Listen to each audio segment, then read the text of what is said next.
मागेणा योजना अनेक तार प्रतिफलन होची प्रत्येक अंचल मद दुकान कौट आसो से पैसा मदरू टैक्स नेले ही राज्य सरकार योजना बनइबे बा केंद्र सरकार तांको टैक्स योजना बनइबे।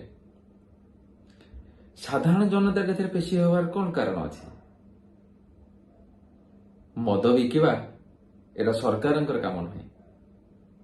सरकार काम होची रास्ता घाट बनइबा, शिक्षा और स्वास्थ्य व्यवस्था सुव्यवस्था करेबा। किभଳି भावे चाषी को जमी को पानी हबो से विचार नहीं। किंतु आपण माने अनुभव करंतु 500,000 टका नेकी जनप्रतिनिधि चयन करवा आउ इंदिरा आवास आसिले 20,000 टका दे इंदिरा आवास नवा। राशन कार्ड करवा कहले 5,000 दबा आउ जते बेले एनर्जी से काम हबो 50% पैसा रे एनर्जी से माटी उठिबो मध्यस्थी माने खाइ। तो चिंता करंतु। तो आमे निज स्वाभिमान सहित आमे जनप्रतिनिधि चयन करवा ना आम पिलांकर भविष्य को अंधार को पेली दवा।